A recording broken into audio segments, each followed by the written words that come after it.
है प्यारे छात्रों, आते हैं द्विघात समीकरण के एक और न्यू प्रश्नावली 4.2 में। तो इससे पहले अगर आपने 1 नहीं देखे तो जाकर 1 देखे 4.1। और आपका मैथ बहुत ही वीकनेस है तो मैंने एक प्ले लिस्ट बना दिया है जिनमें मतलब बेसिक मैथ को ही रखा गया है।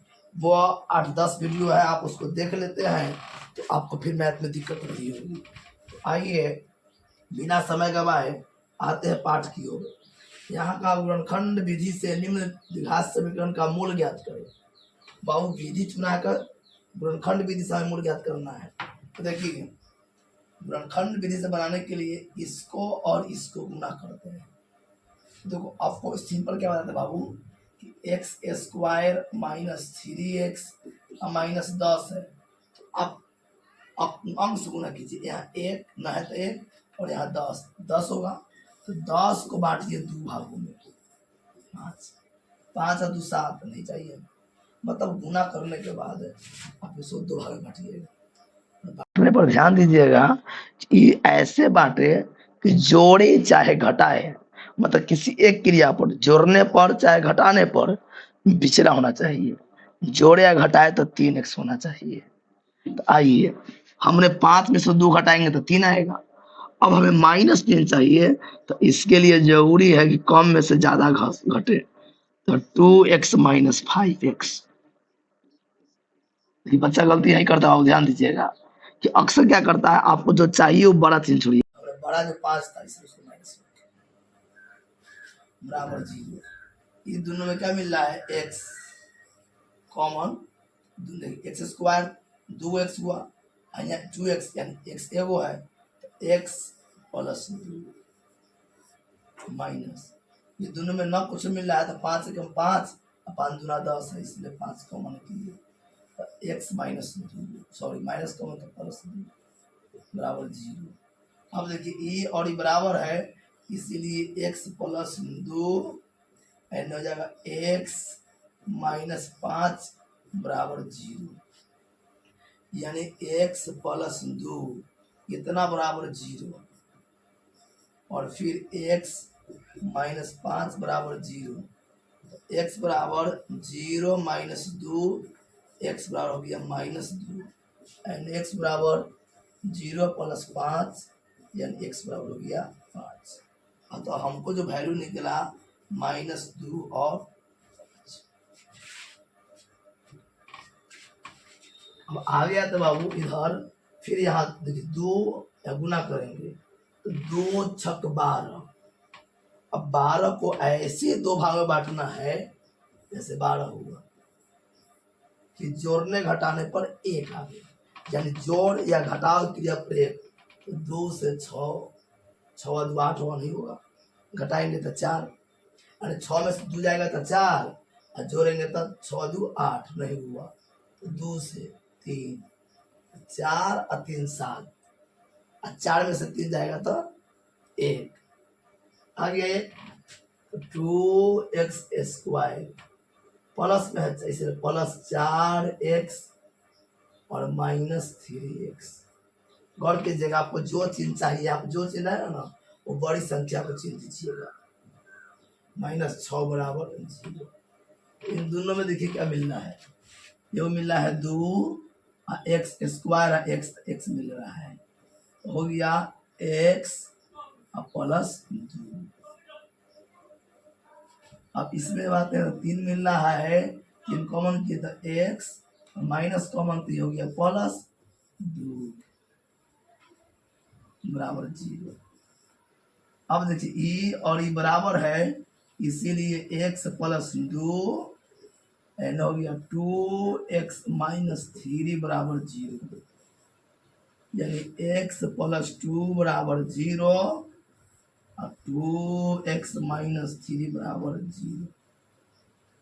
तो x बराबर 0 माइनस 2, x बराबर हो गया -2, इधर हो गया 2x 3 0 जोड़ 3 तो 2x बराबर 3, x बराबर 3/2।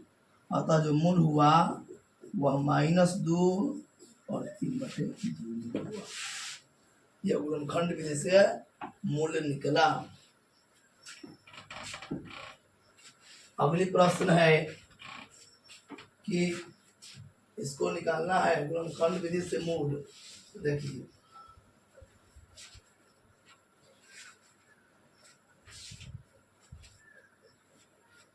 तो इसको गुना करेंगे बाबू, वर्ग करना 5√2 में √2 से 5 × 2 यानी कि 10। अब बात रहा कि 10 को 2 में बांटना है, 2 से 5, 5 और 2 7, यानी 7 आया। गौर कीजिए बाबू, √2x² और 2x प्लस 5x, 7 तो आ गया। अब मेन झंझट क्या बाबू, गौर कीजिएगा, बहुत ही माइनर पॉइंट होती है कि दोनों में क्या मिल रहा है। तो गौर कीजिए बाबू, 2 को √2 मिला था, मतलब 2 हुआ है, देख रहे हैं, यानी 2 को √2 मिला तो क्या हुआ, ये 2 हुआ। इसीलिए आपको जानना है कि इसमें रूट 2 का मतलब 2 को √2, 3 का मतलब 3 का मतलब हो गया इसमें 2 को √3। यहाँ हो गया, दोनों मिल रहा है √2x, बच गया x जोड़ या √2, इन दोनों मिल रहा है 5, फिर हो गया x, 5 डाल √2 बराबर 0। ये और बराबर है x प्लस √2 और एन हो गया √2x प्लस 5 बराबर 0। दिक्कत, x प्लस √2 बराबर 0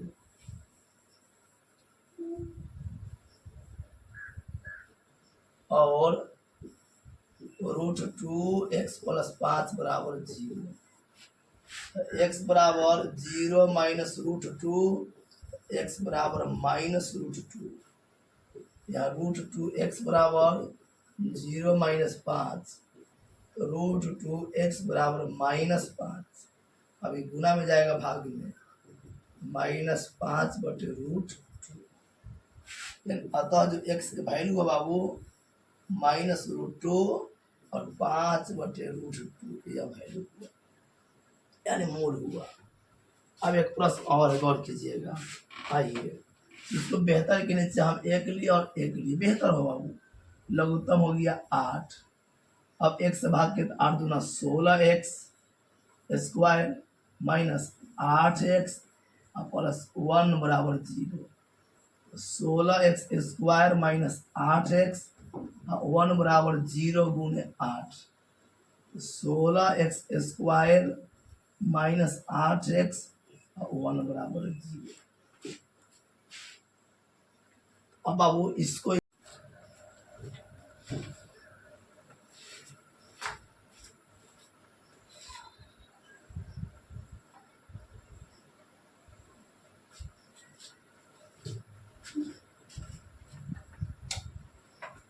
देखिए बाबू,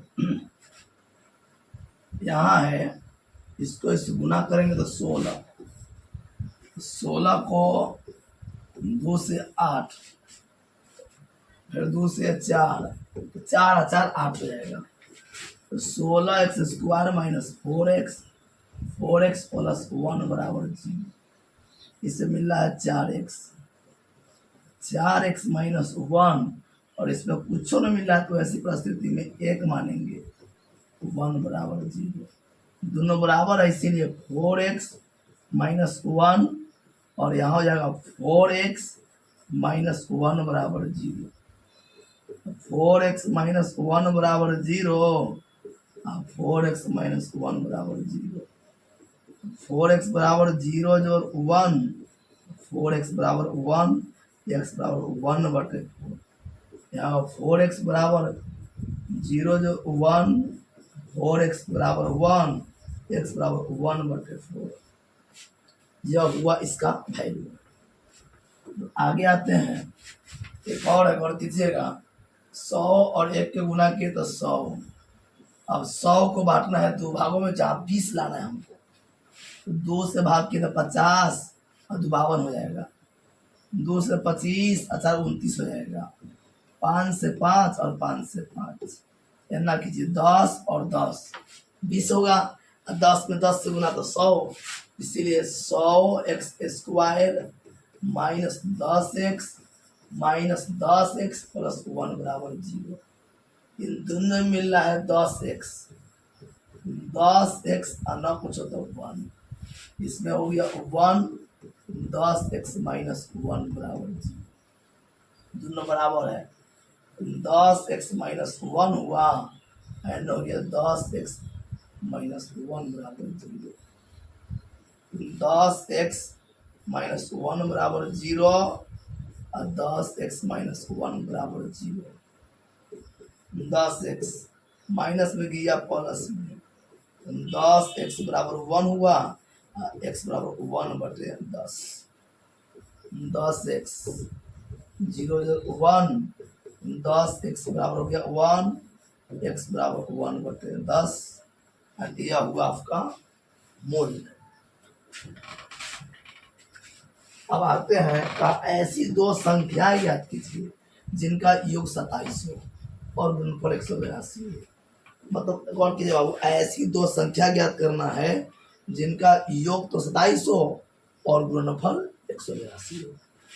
योग कल्पना कीजिए, मान लीजिए कि पहली संख्या x है।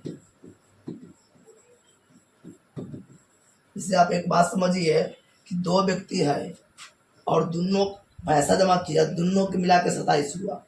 अगर एक ने दिया 10 रुपया, दूसरा का रुपया दिया होगा तो 27 में 10 कम 17 रुपया, तो वही होगा दूसरी संख्या। नहीं सब फिर समझिए,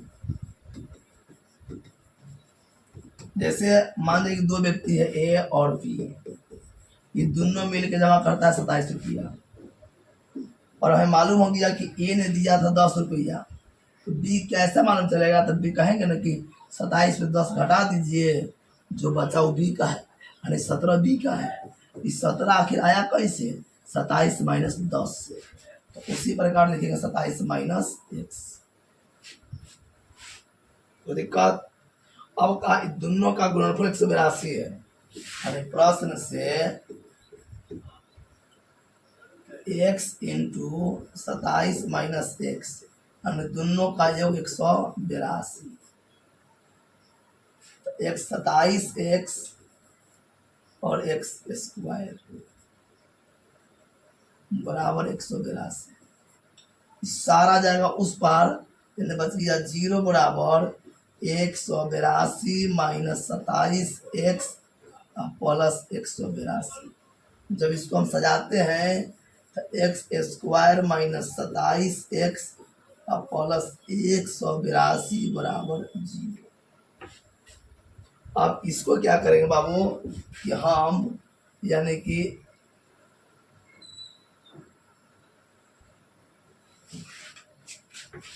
हल करेंगे गुणनखंड विधि से, या आप जो विधि से हल कीजिए।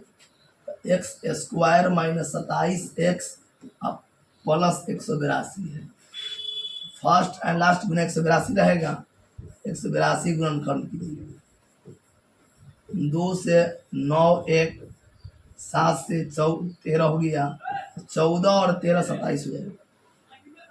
x² 13x 14x 182 बराबर 0। अब गौर कीजिए दोनों में क्या मिल रहा है? x माइनस 13, ये दोनों में क्या मिल रहा है? तो 14 x माइनस 13, दोनों बराबर x माइनस 13 और x माइनस 14 बराबर 0। x माइनस 13 बराबर 0, x माइनस 14 बराबर 0। x बराबर 0 जोड़ 13 यानी x बराबर आ गया 13। x बराबर 0 जोड़ 14, x बराबर आ गया 14। अब हम गौर कीजिए, हम चाहे तो अब दोनों में से कोई ले सकते हैं। यानी पहली संख्या अगर मानते हैं कि पहली संख्या x 13 मान लेते हैं, तो दूसरी संख्या हो जाएगा, हम 27 माइनस x है तो 27 माइनस 13 इक्वल टू जाएगा 14। यह मतलब क्वेश्चन बनी। तो यह प्रश्न। अब अगली प्रश्न है, जो कर्मागत धनात्मक पूर्णांक, गौर कीजिएगा। कल बताए थे कर्मागत का मतलब होता है कि लगातार। देखिए पूर्णांक मतलब 1 हुआ, 2 हुआ, 3 हुआ, -1 -2 -3 चाहे 0, ये सब पूर्णांक है। हमें क्या कहा, धनात्मक, इसीलिए इसको हटा दीजिए। अब पूर्णांक देखिए क्या बढ़ रहा है, 1 बढ़ रहा है ना। मतलब अगर पहला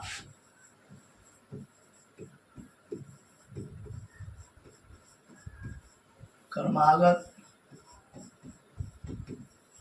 पूर्णांक x है, दूसरा कर्मागत पूर्णांक x + 1 होगा।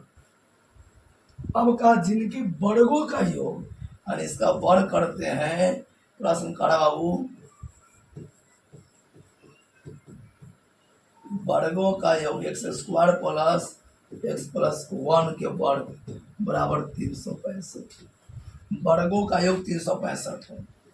x² यहाँ हो जाएगी a² + 2ab + b² बराबर 365। x² से 2x², 2x + 1, ये प्लस में आ गया यानी माइनस में। 2x² + 2x और 1 में से 365 तो 364 बराबर 0। अब इन तीनों में 2 मिल रहा है, x² + x और 1 882 बराबर 0। देखिए अब तुरंत हम बैक में किए हैं, गौर कीजिएगा। 182 यानी x² + x 182 और 2 इनने किया तो भाग में x² + x 182 बराबर 0। तो अभी देखिए हम बैक हो जाते हैं, आपको इतना हुआ। और फर्स्ट और लास्ट गुना करने पर 182 है, तो गौर कीजिए, रफ करते इधर 182 2 से बांटे तो 91, 7 से बांटे तो 13, 14 में से अगर 13 गया तो 1 बचेगा ना। x² 14x - 13x -182 बराबर 0। ये दोनों में मिल रहा है x, तो x + 14, इन दोनों में मिल रहा है 13, तो x + 14 बराबर 0। अब देखिए x + 14 हो जाएगा x - 13। गौर कीजिए x + 14 इतना बराबर 0 और x - 13 बराबर 0। x बराबर 0 - 14, x बराबर -14 और यहाँ x बराबर आएगा 0 + 13, x बराबर 13। अब गौर कीजिए, हमें क्या कहा, धनात्मक पूर्णांक, इसीलिए हम -14 को नहीं लेंगे। यानी पहला क्रमागत धनात्मक पूर्णांक हुआ, वह हुआ x यानी कि 13। दूसरा क्रमागत धनात्मक पूर्णांक जो होगा, क्या कहा, x + 1 यानी कि 13 जो 1 = 14 होगा। बड़े बड़े प्रश्न है, आप NCERT क्रॉस देखिए। उसके बाद मैंने एक फुल वीडियो बनाएंगे जो पूरे क्वेश्चन बैंक का होगा। आइए अगले प्रश्न, बहुत ही महत्वपूर्ण प्रश्न है यह। कई बार एग्जाम में पूछा भी गया है कि एक समकोण त्रिभुज की ऊंचाई उसके आधार से 7 सेमी कम है। समकोण त्रिभुज की ऊंचाई आधार से 7 कम है। यदि कर्ण 7 15 13 सेमी हो हमने बुद्ध हो गया। यहाँ गौर कीजिएगा, आधार यानी ऊंचाई आधार से 7 कम है, आधार से 7 कम है। तो माना कि गौर कीजिए, कर्म दिया हमको, कर्म दिया है कि 13 है। माना कि आधार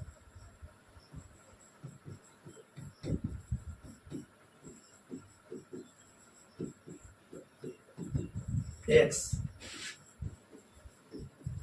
ऊंचाई होगा आधार से 7 कम, लगा आधार ऊंचाई आधार से 7 कम है।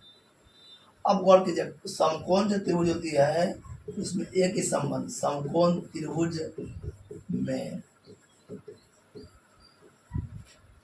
क्या होता है, कर्ण स्क्वायर बराबर लंब स्क्वायर जोड़ आधार स्क्वायर। ये कई बार बोर्ड में पूछा गया, इसे सही से देखिए इसको। कर्ण 13 के स्क्वायर बराबर लंब यानी ऊंचाई x माइनस 7 के स्क्वायर प्लस एक्स स्क्वायर। 13 के स्क्वायर 169 बराबर X square minus 2ab plus B square plus X square. गौर कीजिए, 169 बराबर 2x स्क्वायर 14x प्लस 49। तो यहाँ हो जाएगा 0 बराबर 2x स्क्वायर 14x 49 माइनस 169। अब गौर करना बाबू, 2x स्क्वायर 14x 49 में से जाएगा 169 तो बचेगा 120 माइनस 120 बराबर यहाँ पर 0 कर दीजिए। इन तीनों में 2 मिल रहा है तो 2 common, x square 7x minus 60 बराबर 0। एक्स स्क्वायर 7x माइनस 60 बराबर 0/2 बराबर 0। अब फर्स्ट एंड लास्ट को जब गुना करेंगे तो 60, यानी देखिए यहाँ 1 है और यहाँ 60 है तो 60 हो जाएगा।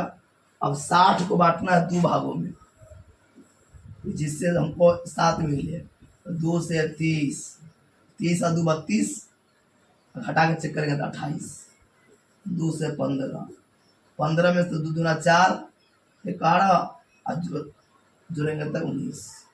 3 से 5। अब बाबू गौर कीजिए, 4 दिया 12 में से 5 गया तो 7। एक्स स्क्वायर हमें माइनस में चाहिए, इसीलिए plus 5x minus 12x minus 60 बराबर 0। अब दोनों मिल रहा है x प्लस 5 12 x प्लस 5 बराबर 0। यहाँ हो गया x प्लस 5 x माइनस 12 बराबर 0। x प्लस 5 बराबर 0 x माइनस 12 बराबर 0। x बराबर 0 माइनस 5, x बराबर माइनस 5 होगा, x बराबर 0 जोड़ 12 यानी x बराबर 12। अब बाबू हमें तो प्लस लेना है, तो क्या कहा था, दोनों भुजाएं ज्ञात कीजिए। गौर कीजिए, दोनों भुजा ज्ञात करने के लिए कहा। आइए हम बहुत समझ लेंगे, पर दोनों भुजाएं आधार कितना है x यानी 12, ऊंचाई x माइनस कितना 7, 12 माइनस 7 इक्वल टू 5। 12 और 7 से नहीं हुआ। अगर चाहते हैं सभी को एक साथ उतारना तो देखिए, आप उतार लीजिए आराम से। आइए अगली प्रश्न और इसका अंतिम प्रश्न है। तो प्रश्न लॉन्ग है, आराम से देखिए। एक कुटीर उद्योग एक दिन में कुछ बर्तन का निर्माण करता है, यानी एक उद्योग है छोटा सा जो एक दिन में कुछ बर्तन बनाता है। एक विशेष दिन देखा गया कि प्रत्येक नग में नया बर्तन की लागत रुपया में उस दिन के मतलब उस दिन जितना बर्तन बना उसके संख्या के दोगुने से 3 अधिक थी। भी है नहीं थी है 3 अधिक थी, मतलब उस दिन निर्मित बर्तन की संख्या से दोगुने से 3 अधिक थी। मतलब माना कि बर्तन की संख्या बराबर x, लागत क्या कहा, उस दिन निर्मित बर्तन की संख्या के दोगुने से 3 अधिक, यानी 2x जोड़ 3। अब कहा यदि उस दिन कुल लागत 90 रुपया है, यानी बाबू कुल लागत कितना है 90 रुपया, यानी एक बर्तन की लागत होगा